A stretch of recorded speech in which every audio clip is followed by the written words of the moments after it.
வணக்கம் மக்களே. நம்ம வீட்டில் நம்முடைய தாய்மார்கள், அக்கா, தங்கச்சி எல்லாம் பார்த்திங்கன்னா சாம்பார் வைப்பாங்க. கதம்ப சாம்பார், கீரை சாம்பார், முள்ளங்கி சாம்பார், கேரட் சாம்பார், இப்படி பல சாம்பார்கள் வைப்பாங்க. ஆனால் நம்ம அண்ணன் திருமாவளவன் பார்த்திங்கன்னா கருவாட்டு சாம்பார் வச்சுருக்கார். என்னடா கருவாட்டு சாம்பாரா? சாம்பாரில் எப்படிடா கருவாட்டு சாம்பார்? கருவாடை போட்டால் அது கருவாட்டு குழம்பாலாம் மாறி போயிடும். எப்படி கருவாட்டு சாம்பார்?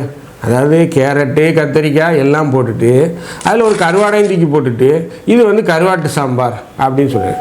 ஏன் நான் இதை சொல்கிறேன்னா, அண்ணன் திருமாவுடைய நிலைப்பாடு அப்படி தான் இருக்குது. அதாவது படையப்பா படத்தில் செந்தில் பொண்ணு பார்க்க போவார். அப்போ ரஜினி என்ன சொல்லுவார்னா, அவர் தான் மாப்பிள்ளை, ஆனால் அவர் போட்டிருக்க சட்டை என்னதில்லை அப்படின்னு சொல்லுவார்ல காமெடியாக. அதே போல தான் அண்ணன் திருமாவளவனுக்கு இரட்டை நிலைப்பாடு. என்னென்னா, நான் திமுக கூட தான் கூட்டணியில் இருக்கேன், திமுக கட்சியில் தான் கூட்டணியில் தான் தொடர்றேன், ஆனால் தாவேகாக்கு ஆதரவு கொடுக்குறேன் அப்படின்னு சொல்கிறார். இது என்ன மாதிரியான ஒரு நிலைப்பாடு? ஒரு கட்சிக்கு ஆதரவு கொடுத்துட்டாங்கன்னா அந்த கட்சி கூட தானே நீங்கள் இருக்கீங்கன்னு அர்த்தம். அந்த கட்சியை பற்றி விமர்சனம் பண்ணுறீங்க, அந்த கட்சி கூட சட்டசபையில் ஒன்றா உட்காந்து பேசுகிறீங்க, எல்லாம் பண்ணுறீங்க. பட் ஆனால் திமுக கூட கூட்டணியில் இருக்கோன்னா தாவேகா திமுகவுக்கு எதிரான நிலைப்பாட்டில் இருக்குது. அந்த கட்சி கூட நீங்கள் ஆதரவு கொடுத்தாச்சு, ஆதரவு கடிதம் கொடுத்தாச்சு. இந்த பக்கம் அண்ணா அறிவாளர்கள் நாங்கள் கூட்டணியில் இருக்கோம். இது என்ன பேச்சு? இதைத்தான் நான் கருவாட்டு சாம்பார்னு சொல்கிறேன். ஒன்று சாம்பார் வைங்க, இல்லை கருவாட்டு குழம்பு வைங்க. சாம்பாரையும் கருவாடையும் சேர்த்து கருவாட்டு சாம்பார் வைக்காதீங்க, தமிழக மக்கள் ரசிக்க மாட்டாங்க. ஏற்கனவே விசிகாவுடைய ஓட்டுகளை தாவேகா கபலீகரம் பண்ணிருச்சு. அண்ணன் திருமாவளவன் மீண்டும் இதே விஷயத்தை இதே தவிர செய்து கொண்டே இருந்தார் என்றால் தாவேகா விசிகாவை ஒரு வழியாக முழுங்கிடும். இது நடக்க போதா இல்லையான்னு பாருங்கள். ஏன்னா முடிவு எடுக்கணும். ஒரு தலைவர் அப்படின்னா இக்கட்டான நேரங்களில் முடிவு எடுக்கணும். என்ன கொலவலா கொலகொலான்னு சொல்லிட்டு இருப்பான்ல, அந்த ஒரு நிலைப்பாட்டில் திருமாவளவன் வந்துட்டார். ரொம்ப மோசமான ஒரு நிலைப்பாடு. அவருடைய கட்சி தொண்டர்களே அவரை ரசிக்க மாட்டாங்க. இதுதான் நிலைப்பாடு. நீங்கள் ஒன்று தாவேகாவுக்கு ஆதரவு கொடுங்க, இல்லை திமுக கூட போங்க. மோசமான ஒரு நிலைப்பாடாக இருக்குது. ஏன்னா கடந்த முறையே இந்த மது ஒழிப்பு மாநாடு ஒன்று நடத்தினார் அண்ணன். அந்த மது ஒழிப்பு மாநாட்டில் திமுகவை கூட்டு மேடையில் ஏற்றிட்டார். மது வியாபாரம் பண்ணுறதே திமுக தான், ஆனால் அவங்கள தூக்கி மேடையில் வச்சுட்டார். அது எவ்வளோ விமர்சனத்துக்குள்ளாச்சு. வேங்கை வயலுக்காக அண்ணன் திருமாவளவனால் இன்றைக்கி ஏதாவது ஒரு முடிவெடுக்க முடிஞ்சதா? இது வரைக்கும் எதுவுமே செய்ய முடியல. பட் அவர் நான் ஆதி திராவிட மக்களுக்காக ஒரு மிகப்பெரிய சமூக போராட்டத்தை நடத்துகிறேன், அதெல்லாம் ஒரு பேச்சில் தான் இருக்கே தவிர செயலில் சில விஷயங்கள் இல்லை. ஸோ அதைத்தான் மக்கள் விமர்சனம் பண்ணுறாங்க. ஸோ இப்பேற்பட்ட சூழ்நிலை என்னுடைய கருத்து என்னென்னா, திருமாவளவனை விஜய் நம்பி காலம் ஓட்ட முடியுமா 5 ஆண்டு காலங்கள்?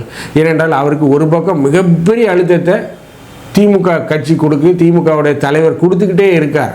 எந்த நேரமும் திருமாவளவன் விஜயோடைய காலை வாரலாம் அப்படிங்கிறத நான் ஆணித்தரமாக சொல்கிறேன்.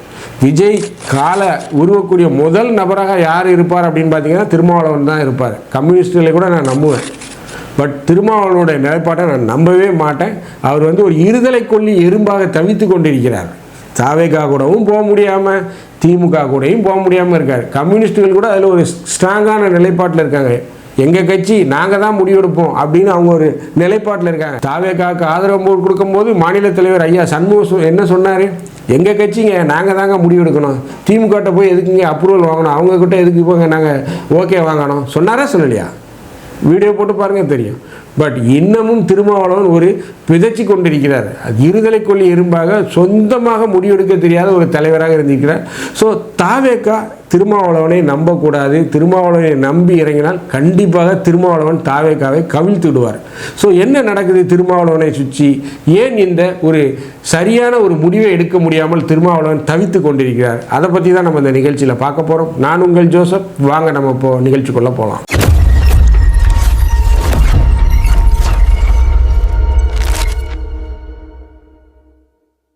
விடுதலை சிறுத்தைகள் இந்த கட்சியுடைய தலைவராக இருப்பவர் நான் மிகவும் மதிக்கக்கூடிய அண்ணன் தொல் திருமாவளவன் தான். அவர் மீது எனக்கு மிகுந்த மதிப்பும் மரியாதையும் இருக்குது. நான் மிகவும் மதிக்கக்கூடிய ஒரு தலைவர்.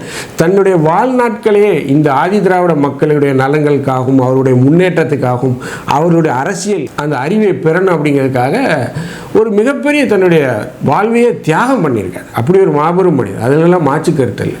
பட் அவர் மீது வைக்கக்கூடிய அந்த விமர்சனங்கள் நியாயமானதா அப்படிங்கிற நம்ம அதை எடை போட்டு சீர்தூக்கி பார்க்கணும். அதில் பார்க்கும்போது அண்ணனுடைய செயல்பாடுகள் சில இடங்களில் தடுமாற்றமாக தான் இருக்குது. ஏன் அப்படின்னு பார்த்தீங்கன்னா இந்த திமுக அப்படிங்கிற ஒரு கட்சி தான் அதற்கு காரணம். அதாவது கூட்டணி அப்படிங்கிறத நான் பல முறை சொல்லியிருக்கேன். நீங்கள் தேர்தல் அரசியலுக்காக அவங்களுக்கு ஆதரவு கொடுக்குறீங்க. நீங்கள் ஆட்சியில் அமர்ந்தீங்க, கூட்டணி அரசியலில் அமர்ந்தீங்க, கூட்டணி அரசில் உங்களுக்கு அமைச்சர் பதவி கொடுக்குது, அப்படி என்றால் நீங்கள் அவர்களை ஆதரிக்கிறதுல ஒரு நியாயம் இருக்குது. உங்களுக்கு எந்தவித ஒரு அரசியலுக்குள்ள உங்களுக்கு ஒரு முன்னெடுப்பையும் திமுக கொடுக்கல. காங்கிரஸ் கிட்டத்தட்ட எத்தனை வருடமாக திமுக கூட்டணியில் இருந்தது, ஒரு அமைச்சர் பதவி கொடுத்துருக்காங்களா? இன்றைக்கி விஜய் கொடுக்குறாரு, 2 அமைச்சர் பதவி கொடுக்குறேன் அப்படின்ட்டாரு. 67 ஆண்டுகளுக்கு பிறகு மீண்டும் அமைச்சரவையில் காங்கிரஸ் உட்கார போது கரவேட்டி கட்டி. இது எவ்வளோ ஒரு பெரிய விஷயம் அந்த கட்சிக்கு. இதுவரைக்கும் கொள்கை கூட்டணின்னு திமுக மாறுதட்டுச்சு. காங்கிரஸ் எங்களுடைய கொள்கை கூட்டணி, அவங்க இயற்கையான கூட்டணி, நேச்சுரல் அலையன்ஸ், என்னென்ன வார்த்தைகள்லாம் பேசுகிறாங்க. ஒரு மந்திரி பதவி கொடுக்கட்டுமே பார்ப்போம், கொடுக்க மாட்டாங்க. ஆனால் எங்கள் கூட்டணியை விட்டு யாரும் போக மாட்டாங்க, எங்கள் கூட்டணி இன்டாக்டாக இருக்குது அப்படின்னு பார்க்க இடத்துலலாம் முதல்வர் பேசுவார். ஆனால் ஒரு மந்திரி பதவி கொடுக்க மாட்டாங்க. இதுதான் திமுக, இதுதான் உண்மையான திமுக. இதை நினச்சி பார்க்கணும். இதை யாருமே நினச்சி பார்க்க மாட்டேங்கிறீங்க. ஸோ இந்த விஷயத்தில் தான் அண்ணன் திருமா தடுமாறுறாரோ அப்படின்னு எனக்கு ஒரு சந்தேகம் வருது. ஏன் அப்படின்னு பார்த்தீங்கன்னா, திமுக என்ற ஒரு மிகப்பெரிய அசுர சக்தி பொருந்திய ஒரு கட்சியின் மீது அண்ணன் திருமாவளவனால் பல இடங்களில் செயல்பட முடியாது. ஏன்னா அவங்களுடைய அழுத்தம், பணபலம், அரசியல் பலம், செல்வாக்கு பல்வேறு இதில் செய்வாங்க. மேற்கொண்டு அவங்க கடந்த முறை ஆட்சியில் இருந்தாங்க. பட் இந்த முறை அண்ணன் திருமா தாவேகா கூட தான் போகணும்னு நினைக்கிறார். இது அவருடைய மனப்பாங்கு, அவருடைய எண்ணம். தாவேகா கூட தான் போகணும்னு அவர் முதல்லே நினைச்சார். அதையும் நான் சொல்லிடுறேன். அவர் தாவேகா கூட, விஜய் கூட தான் கூட்டணி வைக்கணும்னு நினைச்சார். அவரை இழுத்து பிடித்தது திமுக. அவரை செல்ல விடாமல் தடுத்தது விடுதலை சிறுத்தையில் இருந்தக்கூடிய ஒரு சில எம்எல்ஏக்கள், அப்போது இருந்த ஒரு சில எம்எல்ஏக்கள். அவங்க பார்த்திங்கன்னா விசிக கட்சி தொண்டர்களா இல்லை திமுகவுடைய மாவட்ட செயலாளர்களா அந்த அளவுக்கு திமுக கூட பின்னி பிணைந்து, இந்த ஆண் பாம்பும் பெண் நாகப்பாம்பும் டான்ஸ் ஆடும்போது பார்த்திங்கன்னா அப்படி பின்னி பிணைந்துடும். அதுபோல் திமுக கூட போய் மிங்கிள் ஆகிட்டாங்க. ஸோ அந்த அளவுக்கு அந்த 2 முக்கிய எம்எல்ஏக்களால் அண்ணன் திருமாவளவனால் முடிவு எடுக்க முடியல. அவங்க திமுக கூட்டணியில் தான் தொடரணும் அப்படின்னு சொன்னாங்க. ஸோ இதே அண்ணன் திருமாவளவன் தேர்தலுக்கு முன்பே தாவேகாக்கு ஆதரவு கொடுத்துருந்தாருன்னு வைங்க, கண்டிப்பாக நான் சொல்கிறேன் 15லேருந்து 20 சீட்டுகளை விஜய் கொடுத்துப்பார் குறைந்தது. ஸோ 20 சீட்டுகள் அவர் பெற்றிருந்தாருன்னா 20 எம்எல்ஏக்கள் இன்றைக்கி ஜெயிச்சிருப்பாங்க. சொல்லுங்கள், 20 எம்எல்ஏக்கள் உங்களுக்கு கிடைத்ததுன்னா உங்கள் கட்சி வளர்ச்சி பெறுமா பெறாதா? நான் தப்பாக ஏதாவது பேசுகிறேன்னா கமெண்ட்டில் திருத்துங்க. உங்கள் கட்சி வளரணும்னு தான் நினைக்கிறேன். ஒரு வாழ்க்கையை இன்னமும் திருமணம் செய்யாமல் ஆதி திராவிட மக்களுக்காக இன்னமும் போயிட்டுருக்கார். இன்னமும் அவரை தொண்டர்கள் நேராக போய் பேசலாம். அந்த அளவுக்கு அவர் ஒரு திறந்த புத்தகம் அண்ணன் திருமா. அவரை போன்ற தலைவர்கள்லாம் கிடைப்பது ரொம்ப கஷ்டம். அந்த அளவுக்கு இருக்கார். பட் அவருக்கு அந்த அரசியல் வாய்ப்பை கிடைக்காமல் செய்து அவருடைய கட்சி வளர்ச்சி அவர் கட்சியில் இருக்கக்கூடிய 2 எம்எல்ஏக்கள், அந்த பேர் சொல்ல விரும்பலை, உங்களுக்கே தெரியும். அதனால் இன்றைக்கி பார்த்தீங்கன்னா திமுக கூட சேர்ந்து போட்டிட்டதெல்லாம் ஒரு 2 எம்எல்ஏக்கள் கிடச்சிருக்காங்க. இது 20 ஆகக்கூடியது. என்ன செய்கிறது, விதி வலியுதுன்னு சொல்லுவாங்க இல்லையா? விதியை மதியால் வெல்லலாம்லாம் சொல்லுவாங்க. ஆனால் விதியை வெல்வது ரொம்ப கஷ்டம், எல்லாராலையும் முடியாது. ஸோ அதற்கு அண்ணன் திருமா ஒன்றும் விதி விலக்கல்ல. ஸோ இப்பேற்பட்ட சூழ்நிலையில் அண்ணன் திருமாவளவர்கள் திமுக அதிமுக கூட்டணி பேச்சுவார்த்தை நடந்தது அப்படிங்கிறத உண்மை அப்படின்னு போட்டு உடைத்திருக்கார். இது எதனுடைய வெளிப்பாடு அப்படின்னு பார்த்தீங்கன்னா, அவர் திமுக கூட்டணியை விட்டு வெளியே வரணும்னு நினைக்கார். நீ எவ்வளோ பெரிய கேடுகட்ட கட்சி, வாழ்நாள் எதிரின்னு நீங்கள் சொல்லிட்டு இருந்தீங்க. திமுகவும் அதிமுகவும் வாழ்நாள் எதிரின்னு சொல்லியிருக்கீங்க. பட் விஜய் ஆட்சி அமைக்கக்கூடாது, ஒரு புதிய கட்சி ஆட்சி பீடத்தில் அமரக்கூடாது அப்படிங்கிற நீங்கள் 2 பேரும் ஒன்று சேர்றீங்களே, இது எவ்வளோ பெரிய ஒரு மோசமான விஷயம், அது மக்களுக்கு தெரியணும் அப்படின்னு தான் அண்ணன் திருமா சொல்லியிருக்கார். பட் இதை அவர் முன்பே சொல்லியிருக்கார். அது என்னைக்கு இந்த பேச்சுவார்த்தை நடந்ததோ, 7ஆம் தேதி இந்த பேச்சுவார்த்தை நடந்தது அப்படின்னு சொல்கிறாரு. அந்த 7ஆம் தேதி அவர் போட்டு உடைச்சிருக்கணும். பட் அதற்கு முன்பாக உடைத்தது யார் அப்படின்னு பார்த்தீங்கன்னா, கம்யூனிஸ்ட் கட்சியுடைய தேசிய பொதுச் செயலாளர், மதிப்பிற்கும் மரியாதைக்குரிய ஐயா MA பேபி அவர்கள். அவர் தான் NDTVயில் அந்த பேட்டியில் சொன்னார். அதற்கப்புறம் தான் அண்ணன் பேசியது தற்போது வைரலாக போயிட்டுருக்கு. திமுகவும் அதிமுகவும் ஆட்சி அமைக்க நினைத்தது உண்மை, 100% உண்மை. இந்த பேச்சு நடந்தது திமுக தலைவர் வீட்டில் தான் இந்த பேச்சு நடந்தது. ஸோ எவ்வளோ ஒரு கேடுகட்ட அயோக்கியத்தனத்தை பண்ணியிருக்காங்க அப்படிங்கிறத பாருங்கள். ஒரு கட்சி, புது கட்சி வந்துடக்கூடாது. ஏன் வரக்கூடாது? விஜய் வந்தால் அடுத்த 10 ஆண்டுகளுக்கு திராவிட கட்சிகளால் தமிழகத்தில் ஆட்சி அமைக்க முடியாது. ஒரு மிகப்பெரிய சிக்கலை அவர்கள் சந்திக்க போகிறார்கள். ஸோ இதெல்லாம் கூட்டி கழித்து பார்க்கும்போது அண்ணன் திருமா திமுக கூட்டணியிலேருந்து வெளியே வரணும்னு நினைக்கிறார். பட் அவரை வெளியே வர விடாமல் சில பல சித்து வேலைகள் செய்யப்படுகிறது. அது அவர் சார்ந்த கட்சியிலே செய்யப்படுது. திமுக மிகப்பெரிய அழுத்தத்தையும் கொடுக்குது. ஸோ இதுதான் அவருடைய நிலைப்பாடு. ஒரு தலைவர் அப்படிங்கிறது என்னென்னா முடிவு எடுக்கணும். அந்த முடிவு உடனடியாக இருக்கணும்.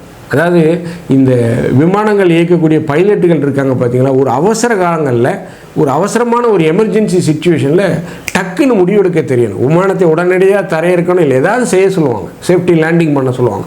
அதே போல தான் ஒரு தலைவர் என்பது முடிவெடுக்கிறதுல கால நேரம் கணக்கிடக்கூடாது, சுணக்கம் காட்டக்கூடாது, இழுத்து எடுத்துக்கொண்டே போகக்கூடாது. இப்போ தாவேக்காக்கு ஆதரவு அளித்ததே பாருங்கள், என்னென்ன காலையில் ஆதரவு கடிதம் தரேன்னாரு, மதியம் தரேன்னாரு, சாயந்தரம் 4 மணிக்கு தரேன்னாரு, மறுநாள் தான் கொடுத்தாரு. ஸோ இப்படி பெரிய இழுவை ஒரு கட்சிக்கு அது இருக்கக்கூடாது. கம்யூனிஸ்டுகள் தரேன்னு சொன்னாங்க, கொடுத்தாங்க. ஸோ இப்படி முடிவெடுப்பதில் மிகப்பெரிய ஒரு குழப்பவாதியாகத்தான் அண்ணன் இருக்கிறார். ஒரு மிகப்பெரிய ஒரு குட்டையை குழப்பக்கூடிய ஒரு ஆசாமியாகத்தான் அண்ணன் திரும்ப இன்னமும் இருந்து கொண்டிருக்கிறார். அவர் அந்த நிலைப்பாட்டிலிருந்து வெளியே வரணும், டக்கென்று முடிவுகளை எடுக்கணும், யாருடைய அழுத்தத்துக்கும் நிர்பந்தத்துக்கும் பழியக்கூடாது. தன்னெழுச்சியாக அவர் முடிவெடுக்கணும், தன்னிச்சையாக முடிவெடுக்கணும். இல்லை என்றால் அண்ணன் திருமாவுடைய முடிவுகள், செயல்பாடுகள் ஒரு கருவாட்டு சாம்பாராகத்தான் இருக்கும். இந்த வீடியோ பிடிச்சிருந்துச்சுன்னா தயவுசெய்து லைக் பண்ணுங்கள், ஷேர் பண்ணுங்கள், சப்ஸ்கிரைப் பண்ணுங்கள். மறக்காமல் உங்கள் கருத்துக்களை கமெண்ட் செக்ஷனில் சொல்லுங்கள். நன்றி, வணக்கம்.